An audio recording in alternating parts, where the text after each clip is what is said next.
नमस्कार दोस्तों, मेरा नाम ओम प्रकाश यादव है। मैं भूगोल से संबंधित कुछ महत्वपूर्ण जो प्रश्नोत्तरी है वो आपके सामने लेकर के आया हूँ। पहले पार्ट में 6 क्वेश्चन थे। अब दूसरा जो पार्ट है वो आगे है। भारत या राजस्थान कैसी वैकेंसी हो, कैसी भर्ती हो, भूगोल से संबंधित जो प्रश्न है या भूगोल है वो अपना महत्वपूर्ण योगदान आपका जो परसेंटेज लेवल है उसमें बढ़ाता है। चाहे कैसा ही कंपटीशन हो, कैसी एग्ज़ाम हो, भूगोल से संबंधित प्रश्न है वो हर कंपटीशन में पूछे जाते हैं। तो इससे संबंधित कुछ महत्वपूर्ण प्रश्नोत्तरी मैं आपके सामने लेकर के आया हूँ। यदि आप मेरे चैनल पर नए हैं तो लाइक करें, शेयर करें और सब्सक्राइब करें, जिससे नए प्रश्न डालने के बाद में नोटिफिकेशन आपको मिलता रहे। तो चलते हैं पहले प्रश्न की तरफ। पहला क्वेश्चन है, 6 क्वेश्चन मैंने इससे पहले डाल दिए थे। 7वां क्वेश्चन है, निम्नलिखित में से कौन सा कथन असत्य है? कश्मीर, शिमला, गढ़वाल, गिरवा खंड के उदाहरण है। ये बात बिल्कुल सही है। कश्मीर, शिमला, गढ़वाल ये किसके उदाहरण है? गिरवा खंड के। दूसरा है, धौलाधर लघु हिमालय की सर्वाधिक महत्वपूर्ण पर्वत श्रृंखला है। ये बात भी बिल्कुल सही है। धौलाधर है वो लघु हिमालय की सबसे महत्वपूर्ण पर्वत श्रृंखला है। अगला है, शिमला धौलाधर श्रेणी में स्थित है। ये बात भी सही है। शिमला है वो धौलाधर श्रेणी में स्थित है। हिमालय में ज्वालामुखी क्रिया के प्रमाण सिक्किम में देखने को मिलते हैं। ये बात बिल्कुल गलत है। तो इसका उत्तर हो गया, हिमालय में ज्वालामुखी क्रिया के प्रमाण सिक्किम में देखने को मिलते हैं। ये गलत है, बाकी तीनों सही है। चलते हैं अगले क्वेश्चन की तरफ। देखिए, जो क्वेश्चन आए हुए हैं एग्ज़ामों में उनके नीचे मैंने इस लगा दिया है कि कौन से एग्ज़ाम में ये क्वेश्चन पूछा गया था। अगला है, गारो, खासी और जैंतिया पहाड़ियाँ निम्नलिखित में से किसका भाग है? गारो, खासी और जैंतिया पहाड़ियाँ निम्नलिखित में से किसका भाग है? तो ये है दक्कन के पठार का भाग है। अगला क्वेश्चन है, क्वेश्चन नंबर नेक्स्ट है तीसरा क्वेश्चन है आज की वीडियो का। निम्नलिखित में से कौन सा कथन असत्य है? अब इसमें असत्य कथन बताना है। पहला है, मक्कालू और मनसालू पर्वत चोटियां हिमाद्री की है। ये बिल्कुल सही है। मक्कालू और जो मनसालू पर्वत चोटियां हैं वो हिमाद्री की मुख्य चोटियां हैं। बी है, शिवालिक के दक्षिणवर्ती क्षेत्र को तराई के नाम से जाना जाता है। ये बात भी सही है। शिवालिक का जो दक्षिणवर्ती या दक्षिण वाला जो क्षेत्र है उसे तराई के नाम से जाना जाता है या पुकारा जाता है। सिंधु नदी के अगला है, सिंधु नदी के गार से ब्रह्मपुत्र नदी के गार तक हिमालय की लंबाई लगभग 2400 किलोमीटर। ये बात भी बिल्कुल सही है। तो इसमें असत्य कथन कौन सा हो गया? मालाबार तट वाला। मालाबार तट गुजरात और गोवा के बीच स्थित है। ये बिल्कुल गलत है। मालाबार तट की बात करें तो ये केरल का तटवर्ती क्षेत्र है। केरल का तटवर्ती क्षेत्र है। ये बिल्कुल शत विकसित तट है। कैसा है? शत विकसित तट है या कटा फटा तट है। यहाँ बात करें लेगुन, लेगुन झीलें पाई जाती हैं। साथ में लेगुन झीलों के अलावा यहाँ खाड़ी है, खाड़ी अधिक पाई जाती है। साथ में झीलों की अधिकता है। और भारत के राज्यों की बात करें तो सबसे पहले जो मानसून है यहीं पर सक्रिय होता है।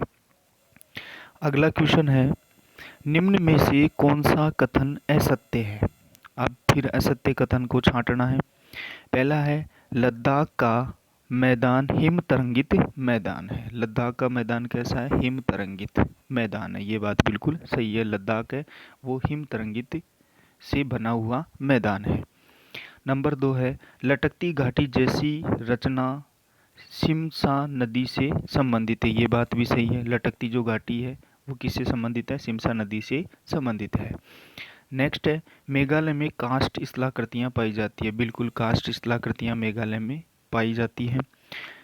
अगला चौथा है, गहरी अवनालिका एवं भीड़ युक्त भूमि तुंगभद्रा नदी की घाटी में देखने को मिलती है। तुंगभद्रा नदी में भीड़ युक्त जो अवनालिका है वो देखने को तुंगभद्रा नदी में नहीं मिलती है। तो इसका उत्तर हो गया नंबर 4 असत्य कथन है, डी है।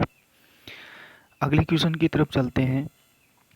ये मैंने नक्शे के माध्यम से समझा रखा है। जम्मू एवं कश्मीर के निम्नलिखित मानचित्र में 1, 2, 3, 4 द्वारा प्रदर्शित पर्वत श्रृंखला क्रमशः है, यानी केवल जम्मू कश्मीर और लद्दाख। वर्तमान में कौन कौन से हैं? जम्मू कश्मीर और लद्दाख। देखिए, अभी थोड़े दिन पहले एक केंद्र शासित प्रदेश बनाया गया था, तो ये केंद्र शासित प्रदेश वाला हिस्सा ये हो गया।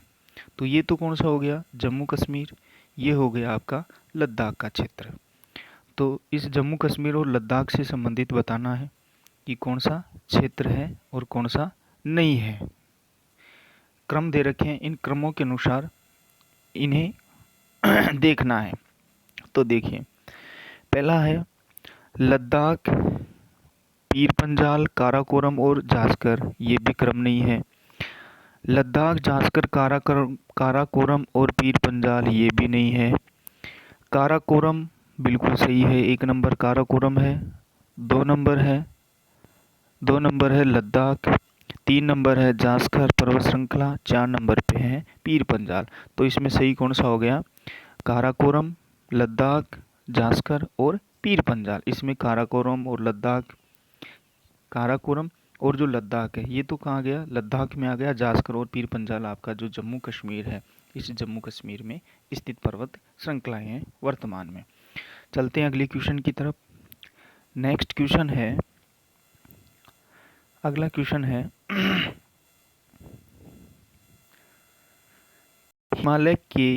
हिमालय की पर्वत श्रेणियों में सम्मिलित नहीं है। अभी हिमालय की जो पर्वत श्रेणियां हैं उसमें सम्मिलित नहीं है।